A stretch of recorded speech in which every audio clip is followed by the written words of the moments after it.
कमल सिंह यहाँ आपके होडल ब्लॉक के में मैं सुपरवाइजर हूँ। जो हमारे ब्लॉक में सब्जियां या बाग लगते हैं उन सभी पर हमारा डिपार्टमेंट विभिन्न प्रकार की सब्सिडियां देता है। और अगर किसी को कोई प्रॉब्लम होती है, किसी फ्रूट्स के पेड़ में या किसी भी तरह की सब्जियों में कोई बीमारियां आती हैं, उन सभी के बारे में हम लोगों को बताते हैं और उनकी जो बीमारियां होती हैं उन सभी के बारे में समझाते हैं। तो मैं आपको आज थोड़ी सी नॉलेज दूंगा अपने डिपार्टमेंट के बारे में, हॉर्टिकल्चर डिपार्टमेंट के बारे में, क्योंकि आज के टाइम में जो हमारे जो किसान वर्ग है, जो हम सभी किसान फैमिलियों से आते हैं, जितने भी लोग हैं, तो मैं भी एक किसान परिवार से हूँ, संबंध रखता हूँ। तो हमारा जो पीढ़ी दर पीढ़ी एक चीज चली आ रही है कि गेहूं, धान, बस ये और ये बाजरा, सिर्फ इन्हीं चीजों पर हमारे जो किसान हैं वो टिके हुए हैं। लेकिन मैं आपको बता दूं कि सरकार जो अब सबसे ज्यादा जो जोर दे रही है वो दे रही है हॉर्टिकल्चर डिपार्टमेंट पे, बागवानी विभाग पे। बागवानी विभाग के में तीन चीजें मेन है। इसकी जो बागवानी विभाग की जो नींव है वो तीन चीजों से है, बाग, सब्जी और फूल। ये तीन चीज मेन चीज है, इन्हीं से बागवानी होती है। तो बागवानी में सबसे पहले मैं उठाऊंगा बाग को। तो हमारे जो एरिया में सबसे बड़ी प्रॉब्लम जो है, जो मैंने यहाँ देखा है होडल ब्लॉक में, मुझे अभी 8-9 महीने हुए हैं, तो सबसे बड़ी प्रॉब्लम जो इस सौंद गांव में और आसपास के एरिया में सबसे बड़ी प्रॉब्लम है खारे पानी की। यहाँ खारा पानी है। यहाँ लोग ना तो सब्जी की खेती कर सकते हैं प्रॉपर, ना ही बाग लगा सकते हैं। और इस प्रॉब्लम से निजात पाने के लिए जो एक तरीका है, वो सिर्फ एक ही तरीका है, वो है आपका ड्रिप सिस्टम इरिगेशन।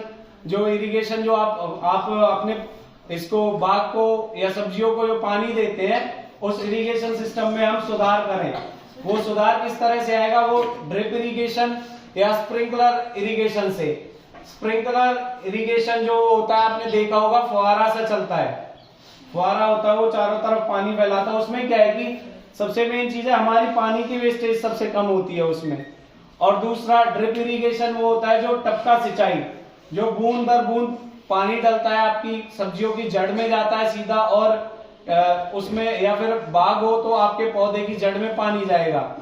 तो ड्रिप इरिगेशन और स्प्रिंकलर इरिगेशन हम बहुत आसान तरीके से कर सकते हैं। उसके लिए हमें चाहिए टैंक। यहाँ खारा पानी है, तो उस खारे पानी से निजात पाने के लिए अगर आप करना चाहें सब्जी की खेती या बाग लगाना चाहें, तो उसके लिए आपको ड्रिप इरिगेशन अपनाना पड़ेगा। यहाँ हमने कई बार सौंद गांव में कैंप भी लगाए हैं, लोगों को अपने इस ड्रिप इरिगेशन और क्या नाम है स्प्रिंकलर इरिगेशन के बारे में बताया भी है।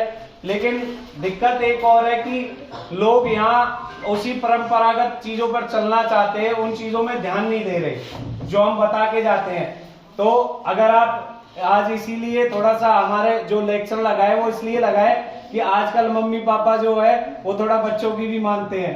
तो आप सभी थोड़ा सा अपने मम्मी पापा को बताएंगे या अपने चाचा को बताएंगे, जो भी आपकी फैमिली मेंबर्स हैं उन सभी को बताएंगे, तो क्या पता कहीं ना कहीं ज्यादा नहीं, आप सब ज्यादा कम से कम 30 या 40 बच्चे होंगे, तो उनमें से 2 भी मान गए, 2 के पेरेंट्स भी मान गए उस चीज को अपनाने के लिए, तो उसी में हमारी कामयाबी है।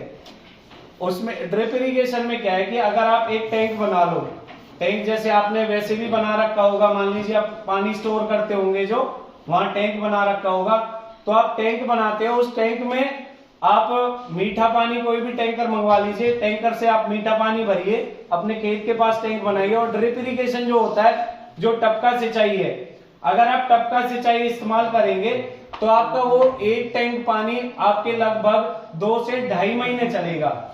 या स्प्रिंकलर से भी कम से कम 2 या 3 बार आप उसकी अपने खेत की सिंचाई कर सकते हो। आप बाग में पानी लगाना है तो कम से कम 2 से 3 बार आप पानी दे सकते हो। और जो ड्रिप इरिगेशन है वो आपका, इसमें अगर आप कोई भी दवाई या खाद देना चाहते हो अपने फसल को या अपने पौधों को, तो आप उसी में एक घोल बना लीजिए और उसमें एक पाइप डल जाता है, वो ड्रिप के थ्रू ही आपके पौधों तक और आपकी सब्जी तक वो खाद और वो दवाई जा सकती है, अगर आपके पौधों में कोई रोग लगा हुआ है। तो यहाँ पर खारे पानी की जो समस्या है वो सिर्फ इन्हीं 2 चीजों से खत्म हो सकती है, या तो ड्रिप इरिगेशन या स्प्रिंकलर से। और अगर हम चाहे तो यहाँ आराम से सब्जी की खेती भी कर सकते हैं, भाग भी लगा सकते हैं। अब हमारे डिपार्टमेंट में क्या क्या चीजें आती है मैं आपको बताता हूँ। जैसे आपके हाइब्रिड सब्जियों में आता है हमारे, जैसे बेल वाली सब्जियां होती हैं, घिया है, तोरई है, या आपके करेला है। तो हमारा जो परंपरागत तरीका है वो चलता आ रहा है कि हम लगा देते हैं, ये घिया तोरई जो लगाते हैं, ये लगा देते हैं बेल वाली सब्जी, और वो बेल फैल जाती है जमीन में।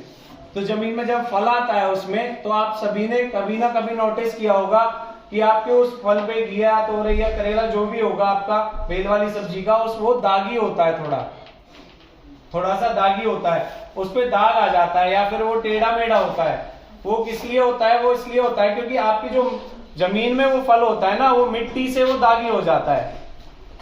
और हमारा डिपार्टमेंट जो है वो इस चीज पे जोर दे रहा है कि अब लोग अगर कोई भी सब्जी वाली फसल करते हैं, या आप थोड़ी बहुत अपने घर के लिए भी करते होंगे, ज्यादा भी नहीं, एक आध दो पौधे अपने घर के लिए लगाते होंगे, 2 4 5 बेल, तो तब भी आप अपनी उसको क्या नाम है, या तो किसी लकड़ी पे कोई लकड़ी आप काट दीजिए, या फिर कुछ भी कि कोई भी आपके पेड़ पौधा है उस पे चढ़ा दीजिए उस बेल को।